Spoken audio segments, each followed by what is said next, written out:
हमें क्या पढ़ना था अब? कल जो हमने लास्ट लेक्चर में देखा था, लास्ट वीडियो में हम फंडामेंटल थ्योरम ऑफ अर्थमेटिक पे आ गए थे। ठीक है, फंडामेंटल थ्योरम ऑफ अर्थमेटिक को हम कैसे एक्सप्रेस करेंगे, पहले ये देख लो। फंडामेंटल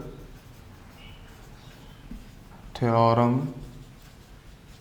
ऑफ अर्थमेटिक, या हम इसे कह सकते हैं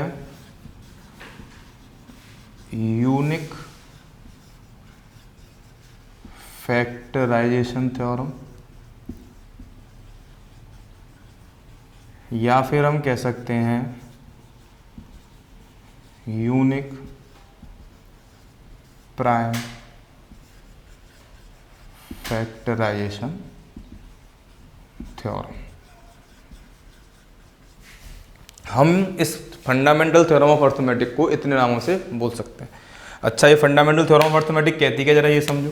जो फंडामेंटल थ्योरम ऑफ अर्थमेटिक है वह यह बताती है कि an a composite number can be expressed,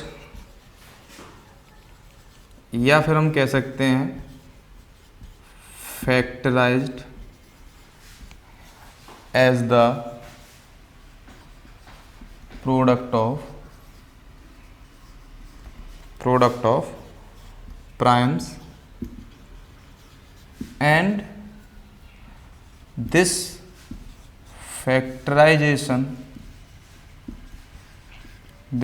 factorization is unique apart from the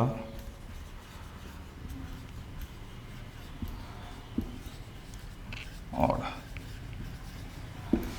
ये कल मैंने बता ही दिया था कि जो 48 था, हमने जो इसका एग्जाम्पल लिया था उसमें आपने देखा था कि 48 में जो 2 था वो 4 बार आ रहा था और 3 1 बार आ रहा था। तो हमें ये पता पड़ा कि उसमें 2 4 बार आने से और 3 1 बार आने से उसके ऑर्डर हमने चेंज कर लिए, लेकिन जो प्राइम फैक्टर का एक्सपोनेंट था वो हमेशा क्या रहा, फिक्स रहा, क्योंकि 2 4 बार आया और 3 1 बार आया। मैंने उसे कई तरीकों से देख लिया था। अब इसी के हमें प्रिंसिपल पढ़ने, जो हमें एक्सरसाइज 1.2 है इसके प्रिंसिपल पढ़ने हैं। इसी के प्रिंसिपल पे एक क्वेश्चन पढ़ते हैं जो बहुत आता है। जरा देखो, इस थ्योरम पे एक प्रूफ भी है, वो बाद में पढ़ेंगे इसका प्रूफ। इस थ्योरम का जरा वो देख लो, वो है क्या थ्योरम। ये थ्योरम ये कहती है कि इफ़ P डिवाइड्स, और P क्या है यहाँ पे, प्राइम नंबर है। If P divides a square, अगर जो P है कोई भी प्राइम नंबर किसी नंबर के स्क्वायर को डिवाइड कर रहा है, then P also divides, then P divides A। ये हमेशा ध्यान रखना। If P divides a square then P divides ये एक्सरसाइज 1.3 में बहुत काम आएगी जब हम ये प्रूव करेंगे इरेशनल नंबर, कि वही प्राइम नंबर किसी नंबर के स्क्वायर को डिवाइड कर रहा है तो ये फिक्स है कि वही प्राइम नंबर उसके स्क्वायर रूट को भी डिवाइड करेगा। ये हम फंडामेंटल थ्योरम ऑफ यूनिकनेस उस पर लेके इसको हम प्रूव कर सकते हैं, वो मैं बाद में करा दूंगा। पहले अब यही ध्यान रखो कि if P divides a square then P divides ए।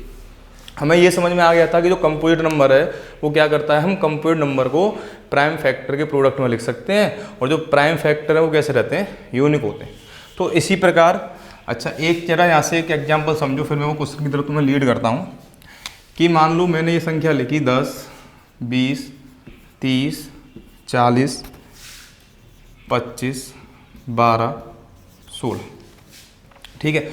मैंने इनके प्राइम फैक्टर किए 2 × 5, इसका किया 2 × 2 × 5, इसका किया 2 × 3 × 5, इसका किया 2 × 2 × 2 × 8, इसका किया 5 × 5, इसका किया 2 × 2 × 3, इसका किया 2 × 2 × 2 × 2। तो हमने इसमें क्या देखा कि जिस जिस संख्या के एंड में 0 आ रहा है, जरा गौर से देखो, जिस जिस संख्या के एंड में 0 आ रहा है उसमें 2 और 5 दोनों का होना जरूरी है। मतलब हम ये कह सकते हैं किसी संख्या को अगर 0 के साथ एंड होना है तो उसके प्राइम फैक्टर में 2 और 5 दोनों का होना जरूरी है। या तो केवल 5 आए, तो हमने क्या देखा, या केवल 5 आए या फिर केवल 2 आए। उससे हमने ये देखा कि वह संख्या एंड 0 के साथ नहीं हो सकती। और हमें ये पता है जो फंडामेंटल थ्योरम ऑफ अर्थमेटिक यह गारंटी देती है कि किसी भी कंपोजिट नंबर का जो फैक्टराइजेशन है वो यूनिक होता है। तो हम इससे ये कह सकते हैं कि जिस भी नंबर के प्राइम फैक्टर में 2 और 5 आएंगे, जिस भी नंबर के प्राइम फैक्टर में 2 और 5 आएंगे तो वह नंबर उसकी यूनिट डिजिट क्या होगी, 0 होगी। इसी कॉन्सेप्ट पे आपके 3 क्वेश्चन RD शर्मा में भी, NCERT एग्जाम्पलर में भी और आपके NCERT में क्या है, can 4 to the power n ends with digit 0, can 6 to the power n ends with digit 0, can 12 to the power n ends with digit 0। ये जो तुम्हारा क्वेश्चन है ये एक्सरसाइज 1.2 का एग्जाम्पल है, ये शायद एक्सरसाइज 1.2 का क्वेश्चन नंबर 5 है, और जो ये है ये NCERT एग्जाम्पलर का क्वेश्चन है।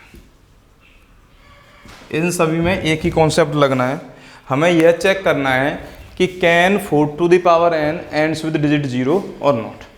तो आप यहीं से एक चीज़ देखो कि जो 4 to the power n है वो डिजिट 0 के साथ एंड होगा या नहीं होगा। और मैंने तुम्हें ये पहले बता दिया कि कोई भी नंबर 0 के साथ एंड तब होता है जब उसके प्राइम फैक्टर में 2 और 5 दोनों होते हैं।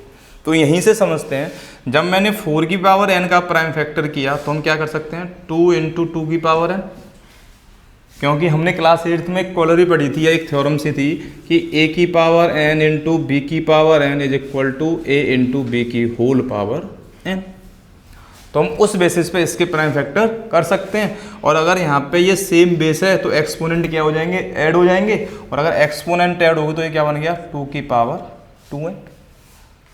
हमने क्या देखा कि जब हमने 4 to the power n के प्राइम फैक्टर किए तो उसमें केवल जो प्राइम था वो 2 था, और ये फंडामेंटल थ्योरम ऑफ ये गारंटी देता है कि अब इस नंबर के प्राइम फैक्टराइजेशन में 2 के अलावा कुछ हो नहीं सकता, क्योंकि वो फंडामेंटल थ्योरम यही कहती है।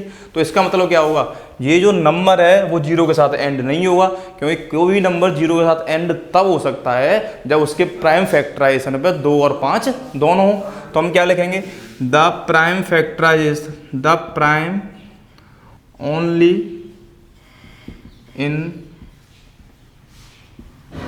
Factorisation of 4 to the power n is 2। इसके प्राइम फैक्टर में प्राइम है वो क्या है, केवल 2 है। And fundamental theorem of arithmetic guarantees that there is no other prime than 2 in 4 to the power n। Fundamental theorem यही कहती है। And hence 4 to the power n cannot ends with digit 0। यहाँ पे बोलना लिखना it, so it does not contain prime, not contain prime factor of 5 and hence 4 to the power n can not end with digit 0। इतना ही समझ में आ गया, हमें यही लिखना है। इसके साथ ही साथ जो आगे वाले क्वेश्चन हैं उनको मैं केवल बता दे रहा हूँ कि इसके प्राइम फैक्टर में क्या क्या है, लैंग्वेज सेम यही रहेगी। अगर ये तुम्हारे क्वेश्चन आता, जैसे तुम्हें पता है चैप्टर 1 6 मार्क्स का है, अगर ये पॉसिबल हुआ और कभी आता भी है तो जो ये क्वेश्चन आएगा ये 2 मार्क्स का या 3 मार्क्स का आ सकता है। अदरवाइज नहीं तो 3 मार्क्स का क्वेश्चन जो ज़्यादातर देखा गया है वो एक्सरसाइज 1.3 में से आता है, वो हम थोड़ी दिन बाद पढ़ेंगे, उसमें आप ये देखना। अब यहाँ पे जो हमने पढ़ा है, एक और जो हमने इससे पहले क्वेश्चन लिखे थे वो सेम इसी में लिखे थे, जरा वो समझो। 6 to the power n और 12 to the power n ends with digit 0 और नॉट। तो जरा हम 6 की पावर n के प्राइम फैक्टर करें इसी बेसिस पे, a इंटू बी की whole power n is A B की पावर n, तो क्या होगा 2 इंटू 3 की पावर n। और जब हम 12 की पावर n के करेंगे तो क्या होगा 2 इंटू 3 की पावर n। इसे हम क्या लिख सकते हैं 2 की पावर 2n इंटू 3। अब हमने यहाँ पे क्या देखा, अगर देखा था तो जो 6 की पावर n में प्राइम फैक्टर है वो क्या है, केवल 2 और 3 है। इसके भी प्राइम फैक्टर क्या है, 2 और 3 है। और हमें पता है कि किसी नंबर के एंड में 0 तभी आ सकता है जब उसके प्राइम फैक्टराइजेशन में 2 और 5 दोनों हों। हमेशा ध्यान रखना कि किसी भी नंबर के एंड में 0 तभी आ सकता है उसके प्राइम फैक्टराइजेशन में 2 और 5 दोनों का होना जरूरी है। अब यहाँ पर फंडामेंटल थ्योरम क्या कहेगी कि इसके प्राइम फैक्टर में तो केवल 2 और 3 ही रहेंगे, इसके अलावा तो कोई प्राइम फैक्टर हो ही नहीं सकता। क्योंकि फंडामेंटल थ्योरम क्या कहती है, किसी भी कंप्लीट नंबर के प्राइम फैक्टराइजेशन की वो गारंटी देती है। ऑर्डर चेंज हो सकता है लेकिन प्राइम फैक्टर चेंज नहीं हो सकते। तो जो सेम लैंग्वेज मैंने 4 टू द पावर n के साथ लिखाई है वो यहाँ पर चिपका देना और सभी का ये क्वेश्चन हो जाएगा। अब हम जो तुम्हारे एक्सरसाइज 1.2 का क्वेश्चन नंबर 1 है प्राइम फैक्टराइजेशन, कि हम किसी भी नंबर को प्राइम फैक्टराइजेशन कैसे लिखते हैं, उससे पहले हम एक चीज़ देखेंगे, डिविजिबिलिटी रूल। क्योंकि कभी कभी बड़ी मुश्किल आ जाती है कि किसी नंबर को चेक करने में कि वो प्राइम फैक्टर मतलब किस किस से डिवाइड हो। जैसे तुम्हारे एक्सरसाइज 1.2 का क्वेश्चन नंबर 1 का एक पार्ट है आई थिंक 5005, 8008, ये किसी आरडीसी में दे रखा है, और एक दे रखा है आई थिंक 7429। तो हमें बड़ी दिक्कत आ जाती है, हमें ये समझ में नहीं आता जब हम करते हैं कि ये किस किस नंबर से डिवाइड होगा। क्योंकि हमें ये तो पता रहता है 2 की डिविजिबिलिटी क्या है, लास्ट में 0, 2, 4, 6, 8 देख लो। हमें ये पता होता है 3 की डिविजिबिलिटी क्या है, सम करो संख्या के अंकों का, और वो 3 से अगर डिवाइड जा रहा हो तो पूरी संख्या भी 3 से डिवाइड होगी। 4 के लिए हम संख्या के 2 अंकों को देख लेते हैं कि 2 अंक अगर 4 से भागित हो रहे हो तो डिवाइड हो जाएंगे। 5 के लिए हम क्या देखते हैं कि यूनिट डिजिट 0 और 5 हो। 6 के लिए हम क्या देखते हैं कि वह संख्या 2 और 3 से डिवाइड होगी। लेकिन हम जब परेशानी आती है कि हम ये नहीं पता लगा सकते, कि हमें ये पता नहीं होता कि 7 के लिए क्या डिविजिबिलिटी रूल है। अगर बहुतों को पता है अच्छा है, अगर नहीं पता तो जो मैं बताऊंगा वो देख लेना। 7 के लिए डिविजिबिलिटी रूल क्या है, 11 के डिविजिबिलिटी रूल क्या है, 13 के लिए डिविजिबिलिटी रूल क्या है, 17 के लिए डिविजिबिलिटी रूल क्या है, 19 के लिए डिविजिबिलिटी रूल क्या है, 23 के लिए डिविजिबिलिटी रूल क्या है, और 29 के लिए डिविजिबिलिटी रूल क्या है। इसमें हमें ज़्यादा केवल हमें इतना का ही अगर डिविजिबिलिटी रूल पता है तो हम आराम से अपने फैक्टर और प्राइम फैक्टराइजेशन मतलब मेथड में हम यूज कर सकते हैं। तो जो एक सभी एक में क्वालिटी क्या है, ये प्राइम नंबर। तो हमें ना 2 कैटेगरी में बांट देना, केवल इन प्राइम नंबर के लिए, सभी प्राइम नंबर के लिए। लेकिन हमें इतना पढ़ना है तो आप इसी में समझो कि जो प्राइम नंबर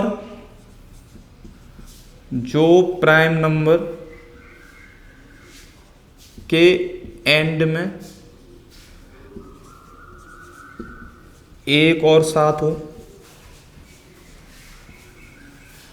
जिन प्राइम नंबर के एंड में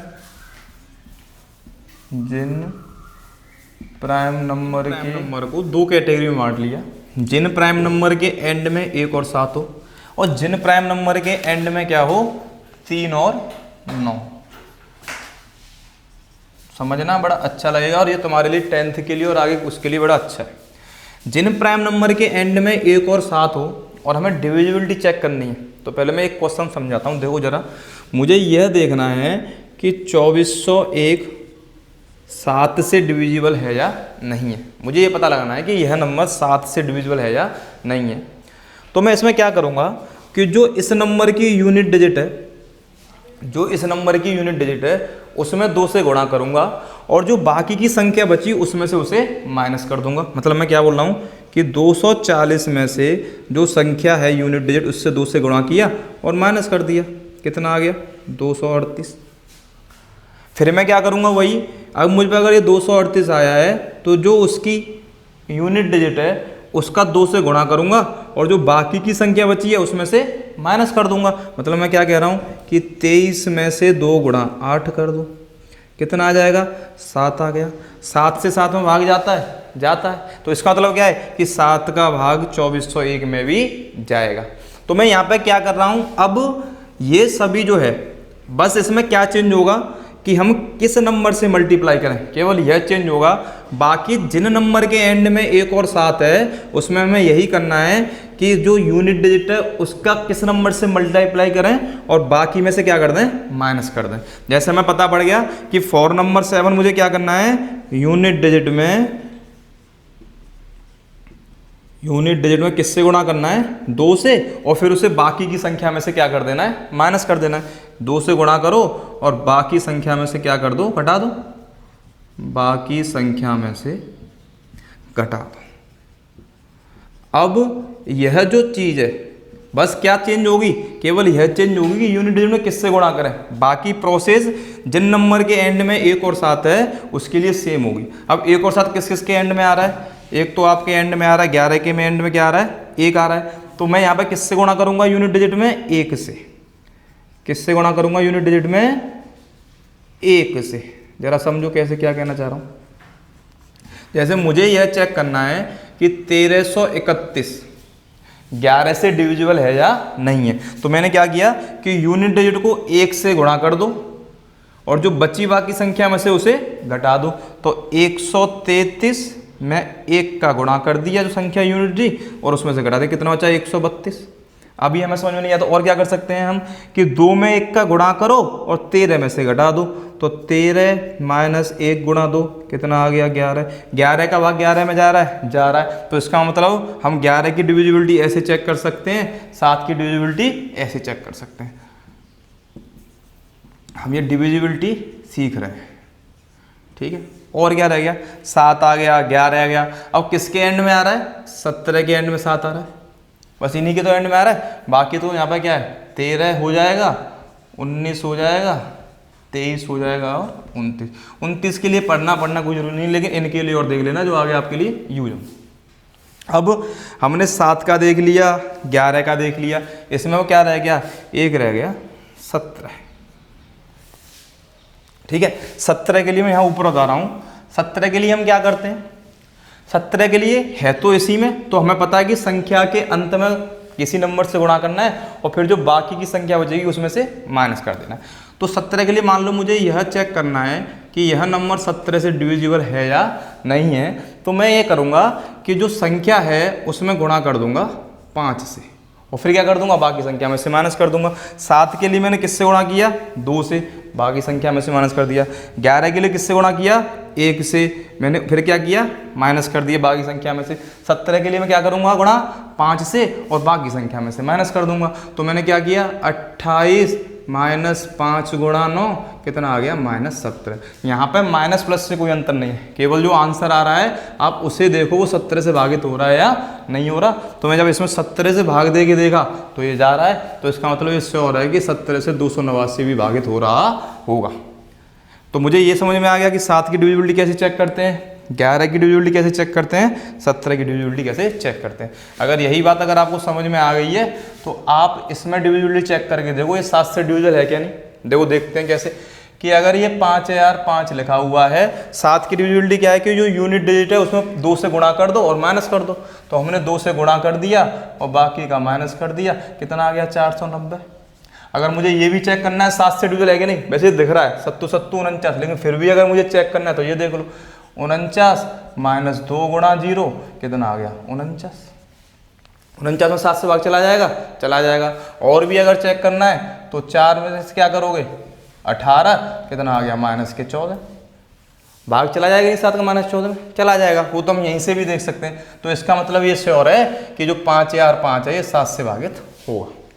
अच्छा मुझे ये चेक करना है कि ये 11 से डिविजिबल है क्या नहीं, तो देखो 11 के लिए हम क्या करते हैं 1 से गुणा करते हैं, -5 गुणा 1 कितना आ गया 495, ठीक है। 495 के चेक करना तो क्या करेंगे 49 माइनस 1 गुणा 5 कितना आ गया 44। 44 में 11 का भाग चला जाएगा।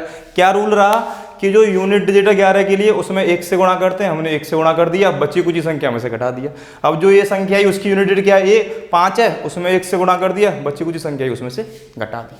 तो जब हमने ये सब चीज़ें देखी, ये डिविजिबिलिटी रूल किसके लिए होते हैं 7 जिसके एंड में 1 और 7 है, बस ये ध्यान रखना, थोड़ा ध्यान रखोगे, अगर प्रैक्टिस करोगे तो सब आदत में आ जाता है।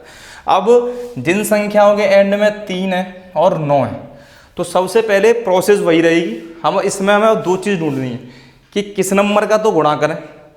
यहाँ पे हम क्या कर रहे थे बची की संख्या में से माइनस कर रहे थे, यहाँ पे हम क्या करेंगे ऐड करेंगे, ऐड करेंगे। तो इससे पहले तो क्या डिफरेंस आया कि हमें ऐड करना है, सबसे पहली बात निकल के आई कि हमें ऐड करना है। और किस किस नंबर से, देखो ये तो तुम्हें याद करना पड़ेगा। अगर मुझे 13 की डिविजिबिलिटी चेक करनी है तो मैं यूनिट डिजिट में गुणा करूंगा 4 से। किससे गुणा करूंगा मैं 4 से। अगर मुझे 19 की डिविजिबिलिटी चेक करनी है तो मैं किससे गुणा करूँगा? 1 से। मैं किससे गुणा करूँगा? 2 से। किससे गुणा करूँगा? 2 से। फिर क्या कर दूंगा मैं? बची कुची संख्या में ऐड कर दूंगा। फिर मुझे क्या करना है? ऐड करना है। फिर मुझे यहाँ पर क्या करना है? ऐड करना है इसकी तरह। ठीक है, ये बहुत फ़ायदेमंद है। अभी आपको लग रहा होगा थोड़ा बहुत। अब मुझे फिर इसके लिए चेक करना है, बस 23 के लिए लास्ट। 29 के लिए आप मत करना, कोई दिक्कत की बात नहीं है, है ना। 23 के लिए आप चेक कर लो। अगर मैं 23 के लिए चेक करता हूँ तो मुझे 23 के लिए क्या करना पड़ेगा कि लास्ट वाली संख्या में गुणा करना पड़ेगा 7 से, और बच्ची कुछ संख्या में क्या करना पड़ेगा? ऐड। ठीक है, जरा इसके लिए हम देखते हैं। जो हमारा ये वाला नंबर है, हम ये चेक करते हैं ये किस किस से डिविजिबल हो सकता है। मैंने यहाँ पे क्या लिख दिया? 13 के लिए क्या करेंगे? जो यूनिट डिजिट है उसमें गुणा करेंगे 4 से, बची कुछ संख्या में ऐड कर देंगे। 19 की अगर डिविजिबिलिटी चेक करनी है उसमें क्या करेंगे? यूनिट डिजिट में गुणा करेंगे 2 से, फिर बची कुछ संख्या में जोड़ देंगे। अगर 23 है तो यूनिट डिजिट में क्या करेंगे? गुणा करेंगे 7 से और बची कुछ संख्या में ऐड कर देंगे। अच्छा, मैं ये भी बताऊँगा कि ये नंबर हम कैसे फाइंड करते हैं कि हम किस नंबर के लिए किस नंबर का गुणा करें प्राइम नंबर। पहले आप ये सीख लो, अगर याद रख पाते हो तो अच्छी बात है, अदरवाइज मैं बताऊंगा कि किसके लिए क्या करते हैं। हाँ, ये फिक्स है कि जिसमें 1 और 7 आ रहा हो उसमें हमें माइनस ही करना है, और जिसमें 3 और 9 आ रहा हो हमें उसमें ऐड ही करना है। अगर यह संख्या है 7, 4, 2, 9, अब मुझे यह देखना है कि यह किन किन प्राइम नंबर से डिविजिबल है। जो 7, 4, 2, 9 है, मुझे इसकी डिविजिबिलिटी चेक करनी है कि ये किस किस से डिविजिबल हो सकता है। पहले हम हर चीज़ जो हमने अब तक सीखी, हमने किस किस की डिविजिबल सीख ली? 7 के सीख लिए, 11 का सीख लिया, 13 का सीख लिया, 17 का सीख लिया, 19 का सीख लिया, और 23 का सीख लिया, 29 का सीख लिया। ठीक है, अभी जो मैंने अभी सीखा वो किस किस का सीखा? 13 का, 19 का, 23 का और 29 का। तो अब मैं इसमें यह चेक करूंगा कि यह किस किस से डिवाइड हो सकता है। अगर मुझे यह पता पड़ गया कि यह किस किस से डिवाइड हो सकता है तो मेरा आंसर आ जाएगा। जो मेरा आंसर आना चाहिए वो मेरा आंसर आ जाएगा। तो पहले मैं ये चेक करता हूँ कि यह 23 से डिवाइड हो सकता है कि नहीं। चेक करना किसी भी चेक करो। अगर 13 से चेक करना है तो 13 से चेक करके देख लो। 13 से चेक करना है तो मैं क्या करूँगा कि उसकी संख्या में गुणा किससे कर दूंगा? 4 से, और फिर ऐड कर लूँगा। कैसे? +4 गुणा 9 कितना हो गया? ये 742 + 36 778। ठीक है, अगर मुझे यह चेक करना है तो 77 + 4 गुणा 8 कितना हो गया? 77 + 32 कितना आ गया? 109। फिर जहाँ मिस्टेक है का, अच्छा हो सकता है 13 से डिवाइड ही ना होता, ये भी तो हो सकता है। और इसको भी अगर हम आगे करेंगे तो कितना हो जाएगा? 10 + 4 गुणा 9 तो कितना हो गया? 46। 13 का भाग 46 में चला जाएगा, वो हम यहाँ से भी पता लगा सकेंगे। 13 का भाग 109 में नहीं जा रहा, तो इसका मतलब क्या हुआ कि 7429 13 से डिवाइड नहीं हो रहा।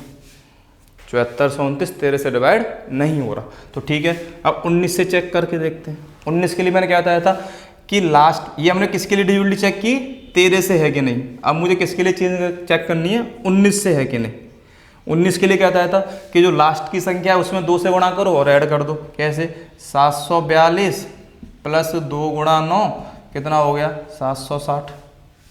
ठीक है, अब ये यहीं से तुम्हें दग गया होगा एक ही स्टेप में, क्योंकि 19 का भाग 760 में चला जाएगा। लेकिन अगर फिर भी मन नहीं मानना तो और चेक कर लो।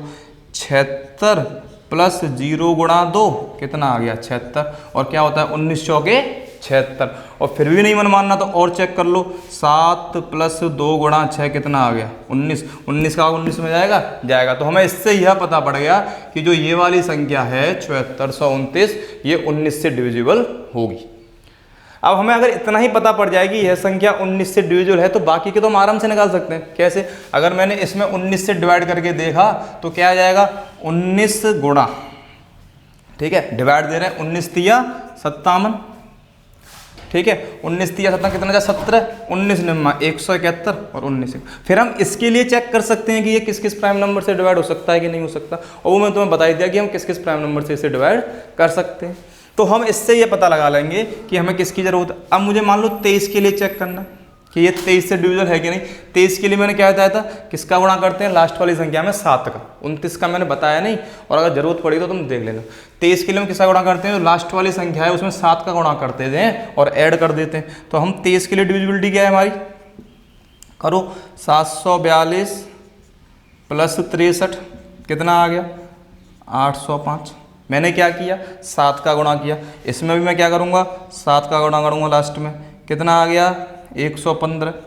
मैं उसमें भी क्या करूँगा, 7 का गुणा करूँगा, कितना आ गया 46। और ज़्यादा चेक करना है तो देखो 4 प्लस 6 गुणा 7, तब भी अब ये 46 ही 46 आएगा, और 23 का भाग 46 में चला जाएगा। इसका मतलब क्या हुआ कि 7429 23 से भी डिवाइड है। तो इसका मतलब क्या हुआ, हमने इसका फैक्टर देख लिया, ये 19 से भी डिवाइड था, ये 23 से भी डिवाइड है। तो मतलब ये वाला जो नंबर है 23 से डिवाइड हो रहा होगा। अगर ये वाला नंबर 23 से डिवाइड हो रहा है तो मैं इसे क्या लिख सकता हूँ, अब 23 एकम 23 कितना बचा 16 और 23 सत्ते 161। अगर तुम्हें यह भी चेक करना है, देखो इसका एक मल्टीपल क्या निकल गया है 17। अगर मुझे यह चेक करना है कि यह नंबर 17 से डिवाइड हो रहा है कि नहीं हो रहा, तो मैंने इसके लिए तुम्हें बताया है 17 की डिविजिबिलिटी हम कैसे चेक करते हैं कि लास्ट वाली संख्या में 5 से गुणा करते हैं और माइनस कर देते हैं। लास्ट वाली संख्या में 5 से गुणा करते हैं और माइनस कर देते हैं। तो चेक कर लेते हैं कि ऐसा तो नहीं पागल बना रहा हूँ मास्टर। यहाँ से चेक करते हैं 742 माइनस 45 कैसे, 5 गुणा 9, बाकी संख्या में से घटा दिया। अब 742 में से 45 के तो कितने बचे 697। ठीक है, अब क्या करना है, अभी लास्ट में 7 से माइनस कर देना, 5 गुणा 7 69 में से 35 के तो कितने बचे 34। ठीक है कि नहीं, 34 के लिए चेक करोगे मत करो, 17 का भाग 34 में चला जाता है। इसका मतलब 17 से भी डिविजिबल होगा, हो गया काम। तो ये 7429 जो तुम्हारा एक क्वेश्चन है, चलो एग्जाम्पल में ही समझ में आएगा, सॉल्व भी होगा। किसके फैक्टर होते हैं ये 17 गुणा 19 गुणा 23। ठीक है, तो अब अगर मैं इस सबको समराइज करना चाहूँ तो मैं एक बार बस एक चीज़ लिख सकता हूँ, कैसे जरा देखो। और मुझे इतने ही प्राइम नंबर की जरूरत पड़ेगी टेपरी लिस्ट में, जिससे मैं याद कर सकूँगा। और मैं तुम्हें ये बताऊंगा आगे वाली वीडियो में कि हम ये कैसे पता लगाते हैं कि हमें किस नंबर से मल्टीप्लाई करना है। अच्छा, ये श्योर है कि जिस प्राइम नंबर के एंड में 1 और 7 आ रहा होगा, वहाँ मुझे यूनिट डिजिट से जो नंबर भी है उससे मल्टीप्लाई करना है और माइनस करना है। यहाँ 3 और 9 आ रहा होगा, वहाँ उस नंबर में मुझे क्या करना है, ऐड करना है। ठीक है, पहली संख्या क्या है, यहाँ पर नेगेटिव करना है, मतलब माइनस करना है, और यहाँ क्या करना है, ऐड करना है। तो जरा जल्दी जल्दी देख लो, इसमें क्या क्या नंबर आए थे 7, 11 और 17। यहाँ पे क्या था 13, 19, 23 और 29। ठीक है, 29 का मैंने बताया नहीं, मैं 13, 19, 23 इनका बता दिया। 29 का मैं यहाँ पर लिख दूंगा, आप उससे समझ जाना। 7 के लिए मैं क्या करता हूँ, जो संख्या है उसमें किससे गुणा करता हूँ, और 11 में गुणा करना है और 17 से गुणा करना है। अभी 17 का देखा था, 17 का देखा तो इसलिए 17 में मैंने किससे गुणा किया था 5 से, और फिर क्या कर दिया था, बाकी संख्या में से माइनस कर दिया था। अगर मुझे 11 का देखना तो मैं किससे गुणा करूंगा 1 से, और बाकी संख्या में माइनस कर दूंगा। 7 का मुझे देखना तो किससे गुणा करूंगा 2 से। किस में गुणा करना है ये सभी, उस संख्या की यूनिट डिजिट में, और बाकी संख्या में से क्या कर देना है, फिर मुझे माइनस कर देना है। ठीक है, अब इसमें क्या कर देना, यहाँ पे सब फिर क्या करना है माइनस, यहाँ क्या करना है ऐड। 13 के लिए किससे गुणा करना है मुझे 4 से। किससे गुणा करना है 4 से, किसमें यूनिट डिजिट में, और फिर ऐड कर देना है। 19 के लिए मुझे किससे गुणा करना है 2 से, फिर बाकी डिजिट में क्या कर देना है, ऐड कर देना है। 23 के लिए मुझे किससे गुणा करना है 7 से, और बाकी डिजिट में क्या कर देना है, मुझे ऐड कर देना है। 29 के लिए अगर तुम्हें चेक करना है, चेक कर लेना, गुणा करना है 3 से, और बाकी डिजिट में क्या कर देना है, ऐड कर देना। मैं यहीं पे तुम्हें समझाता हूँ। जैसे मान लो मुझे 841 चेक करना है कि ये 29 से डिविजिबल है या नहीं है, तो मैंने क्या बताया कि जो लास्ट वाली संख्या उसमें 3 से गुणा करो और बची कुछ संख्या में ऐड कर दो। तो 84 प्लस 1 गुणा 3 बराबर 87। ठीक है, फिर इसको चेक कर लो, 8 प्लस 7 गुणा 3 कितना आ गया 29। 29 का भाग 29 में जा रहा है, तो 29 का भाग 841 में भी जाएगा, और वैसे भी 29 का स्क्वायर। बस अब हम अगली वीडियो में ये चेक करेंगे कि मुझे ये कैसे पता पड़ जाता है कि मैं इस प्राइम नंबर में इस नंबर का गुणा कर रहा हूँ। लेकिन ये कैटेगरी सेम रहेगी, 1 और 7 के लिए एक अलग रूल फॉलो होगा, और 3 और 9 के लिए एक अलग रूल। अब तुम्हें क्या करना है, केवल अगर तुम जब सब चीज़ करना सीख गए हो तो एक मेथड होता है फैक्टर ट्री। प्राइम फैक्टर करने के लिए मेथड होता है फैक्टर 3 मेथड, वो तो मैं बस देखना है कराऊंगा।